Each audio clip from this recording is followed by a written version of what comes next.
Yaro ya kai shekara 2 da aihuwa. Su kuma babban yaron maman kenan ya kai yanzu suna neman kusan shekara 13 da aure, har yanzu dai ba a samu rabo tsakaninsu. Kakan ta bi ta damu a kawo mata jikanta. Kanwar matan kuma ta ce ita gaskiya ba za ta ba da yaron nan ba, sai dai da sharaɗi in dai zai aure ta. Aka ce mata fa bayan da zai aure yaya da kanwa, bayan bai saki yayar ba kuma ba mai rasuwa ta ba, bayan da zai sake aure ta, duk da cewa yana son kanwa. Aka ce shi dai aure dai ba zai yi ba. Ita kuma ta ce sam ita sharaɗin ta ita duk bata damu ba, duk yadda hanyar da za su yi ita dole dai ta auri mijin yayanta da ita ba ta barin yaron ba ta ba su yarsu ba, sai dai duk mace ne ta samu. Ta ce ba ta taɓa ba su yarsu ba, sai dai ko in har in yadda zai aure ta ka za ta yi ta ba wa kakan yar, tunda ta san watakila Allah zai sake ba su wani rabo. An yi da ita taki. Yayar kuma yanzu bata san ma cewa kanwanta ta aifu mai gidanta har yaro ya girma ba, tana wani guri daban. Ita tana gani kawai kamar kanwarta na aiki ne a wani guri daban, bata san me ke faruwa a bayan fage ba. An ci gaba da haka. Yayar kuma bata daina rashin kunyan da take yi ba. Wata rana sai mijin maman mai gidan ta zo gidan yaron ta kenan. Da yake matan na da rashin kunya sai ta mata rashin mutunci, ta gagga mata magana, abu bai kai ya kawo ba dai hada su da maman.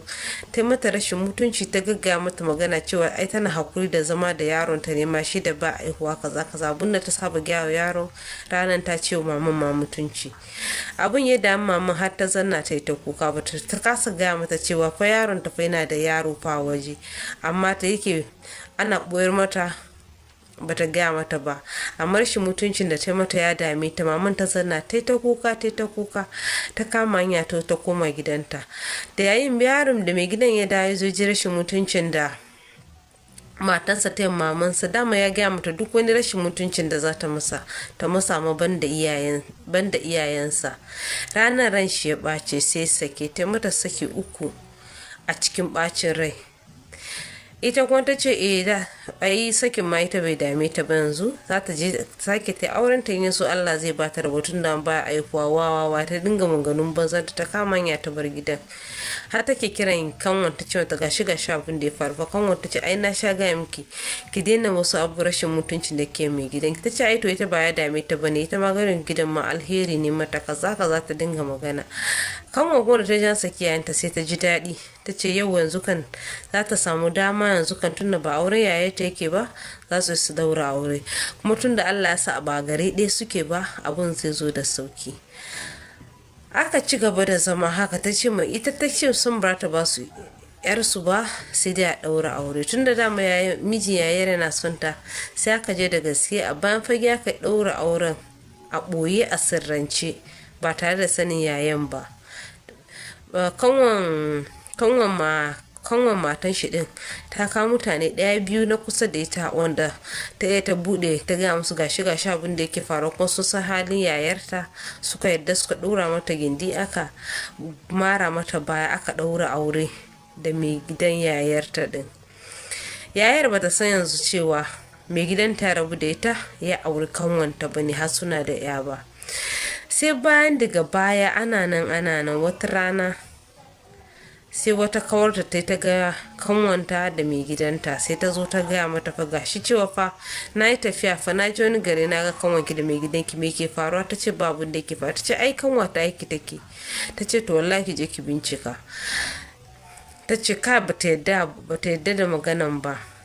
Nan dai daga baya ta zo ta yi bincike, ta zo ta nemi a dole ta ji ta ga kanwan. Lokacin kuma riga an daura aure, so lokacin kanwanta ma ba ta shakkanta don ta san yayar ba ta da hankali. Ta zo ta yadda ta zo ta ganta, ta zo ta tarar da cewa tana shigowa gidan sai ta ga hoton mai gidanta kenan na da kanwarta da yarsu. Abun ya ba ta mamaki.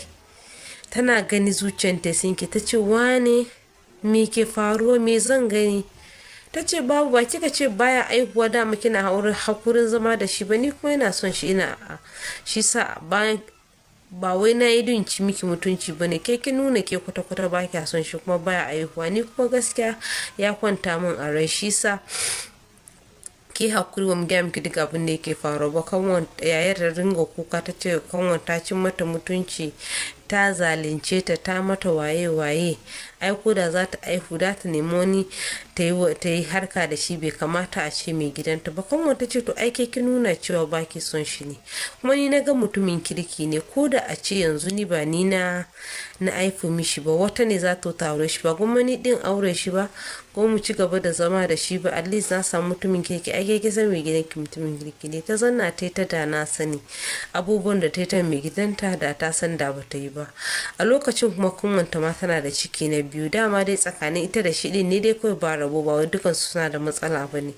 Haka yayar ta koma tana ta da na sani rayuwanta, tana ta kuka ta rasa ya zai, kuma yanzu saki uku haka mata ba yadda za ta yi, yanzu a dole dai kanwata ta aure mai gidanta. Haka labarin ya zo ya kare.